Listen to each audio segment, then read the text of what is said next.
Welcome to 15 Minutes with Dad, the show where we connect, support, and empower fathers to be the backbone their families need. I'm your host, Lirec Williams, and every story, every lesson I share here is rooted in my journey as a dad and the powerful tools found in my book, Man Up From Our Trauma to Being Impactful Fathers. It's a guide for turning pain into purpose, and you can grab your copy today on Amazon. The perfect gift for fathers this holiday season. If you're finding value in these conversations, take a moment to rate the show. Your support helps other dads like you discover this platform and join us in the mission of fatherhood empowerment. Let's continue to grow together one step at a time. Now let's dive into today's episode. Hey, yo, welcome back to 15 Minutes with Dad. I'm your host, Lirec Williams, and today marks the final episode of our series, 7 Key Steps to Child-Centered Co-Parenting.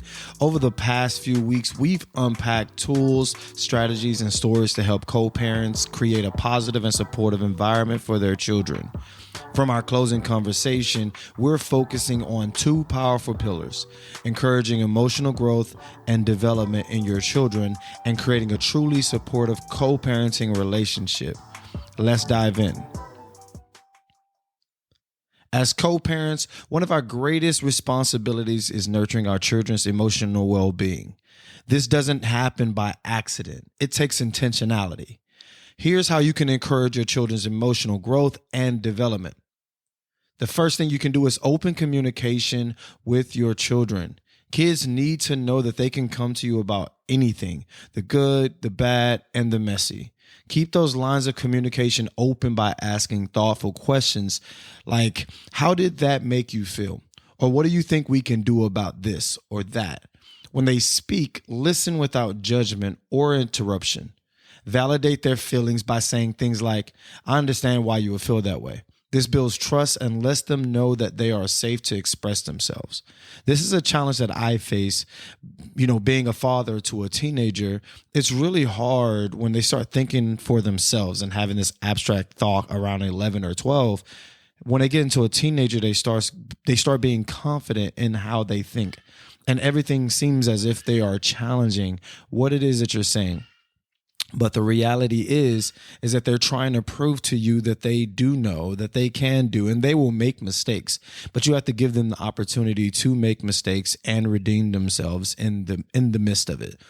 And so being a person that validates their feelings in those moments. I know people talking about gentle parenting and et cetera, but I'm not talking about that. I'm talking about treating your children as if they are human beings by validating their feelings, because you would want someone to validate your feelings as well. Whether you're a guy or a girl, you would want your feelings to be validated, or non-binary. I know this is the day and age that there's all these different things, but when it comes to a person, no matter who you are, you need and seek to feel that your feelings are validated in the midst of the world. And so when you're asking your kid an open-ended question, let them talk, and don't put your judgment based on what they say. You're going to feel how you feel. You're going to think that's stupid. Don't do that, but don't say that. Validate their feelings. Okay, I see where you were going with that. Here's another version of how you could have attacked that. And let me know if that kind of gives you the outcome that you're looking for. But making it an open dialogue. And the second one that you can do to encourage your children's emotional growth and development is by creating positive reinforcement. Celebrate the small wins when your child shares a kind gesture, aces a test, or even just shows resilience. Let them know that you notice. A simple, I'm proud of how hard you worked on that, can make a huge impact. Positive reinforcement not only boosts their self-esteem, but also encourages them to keep those good habits. And I know that as fathers, we tend to look at how can we make things better. And sometimes we tend to overbear on our children to make them make things better. And they're going to make mistakes, and they may be afraid to tell you. They may be afraid for you to know. But when you praise the good things, they tend to lean more towards the good things because that gives them the attention. By giving them only negative attention, they still seek that attention because it's attention nonetheless. So the third thing that you can do to encourage your children's emotional growth and development is by modeling positive behavior. You ever heard of that? Don't do what I tell you to do or don't do what you see me do what I tell you to do. That doesn't work in real life. So modeling positive behavior, your children learn by watching and not just listening. Visual impact is probably more impactful than auditory impact. So show them what respect, patience, and resilience look like in real time. This includes managing disagreements with your co-parent in healthy ways. Instead of raising your voice, take a pause, listen, and respond thoughtfully. Your kids are always watching. Like Mike Wazowski. There, am I always watching? If you are not a Pixar fan or watch Monsters Inc., tune in, lock in. They'll mimic what they see in their relationships later in life. It's important that you model that, because if you think about when you model yourself as an adult now, you look at how your parents were and what worked for them. And then you start to be, even though you probably went on this whole little tangent in life, but you tend to end up how your parents ended up, because that is this familiar stability that exists in your life. Even if it's unstable, it's a form of stability and identity for you. Let's move on to the next segment of this here podcast episode. We're going to talk about creating a supportive co-parenting relationship. A strong co-parenting relationship is the foundation of a stable environment for your children. While challenges are inevitable, these practices can help you navigate them together as a team. The first is creating a space of mutual respect. At the core of every successful co-parenting relationship is respect. Speak kindly about each other in front of your children and to others. Even when you disagree, maintain a tone of respect.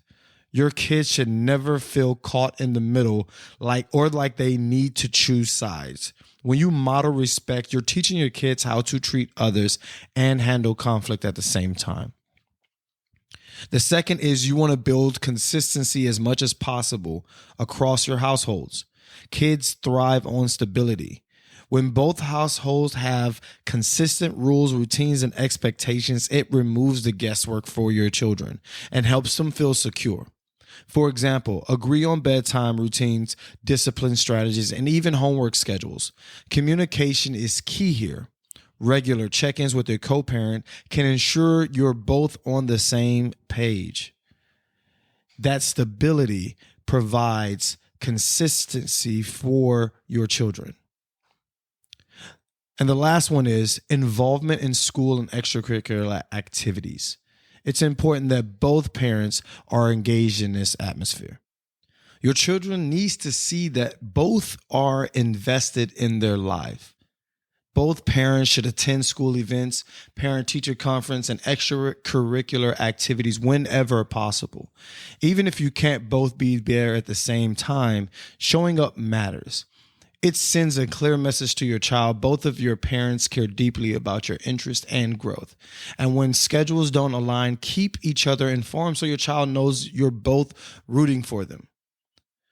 So, for instance, there was a time earlier on in my daughter's life where she wasn't making it to school. Like, her mom was not taking her to school for whatever reason. It was a mile away, and she just did not take her to school that day. And so it got to a point where there was a truancy meeting that had to be had between the parents and the school. And although my daughter lived with her mom at the time, I pulled up to the meeting. And it happened, I think, 2 times in her time with her mom. But I showed up to those events, even though I didn't feel responsible for my daughter not going to school because she lives with her mom a mile away from the school. I'm thinking that she would bring her to school because it's easier for her to get there. But it doesn't matter why. It just mattered that I was there in that moment. I had a strong relationship with the principal and the teacher. So when anytime Mariah got in trouble or anything at school, they would reach out to me and I would pull up. And usually she didn't want that, but I would pull up no matter whose household she's living in, I would drive across town 45 minutes to get to pull up at a school, even on a work day. And so that showing up no matter what is very important, not just on the bad times, but also on the good times. Whenever they're in events, I made sure that even if there was a moment that I couldn't show up, I had a friend show up. And I still do that right today. I have whoever's in my village, I ask someone to show up in my place and catch videos for me so that she knows that I am still there and I'm getting information for her. And it still works, even with her as a teenager at a basketball games. So let's bring this whole episode together, this whole, key strategies for co-parenting. Let's bring this all together, because when co-parents work together to create a supportive and emotional, enriching environment, the impact on children is profound. They feel seen, heard, and supported, and that builds their confidence to face the world. One of the most important lessons I've learned is that co-parenting isn't about being perfect. It's about being present and intentional. It's about putting your children's needs above your personal differences and committing to growth, both for them and for yourselves. As we wrap up this series, I want to leave you with this. Co-parenting is a journey, not a destination. Celebrate the progress you've made. Keep refining your approach and always lead with love and respect. If this series have resonated with you, share it with a friend or a fellow co-parent. Let's spread the word about creating healthy, child-centered co-parenting relationships. And if you haven't already, pick up a copy of my book, Man Up From Our Trauma to Being Impactful Fathers, available on Amazon. Or you can visit 15minuteswithdad.com/co-parent to get more tips and strategies. It's full of tools and insights to help fathers navigate challenges and build stronger relationships with their kids.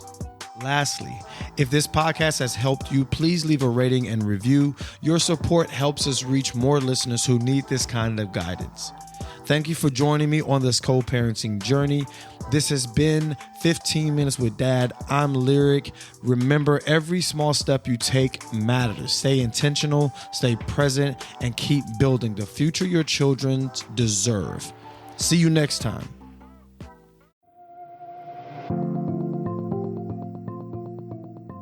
And just like that, we've hit an end of another epic journey here at 15 Minutes with Dad. I'm your host, Lirec, and I am thrilled to have shared this time with you. But guess what? The conversation is far from over.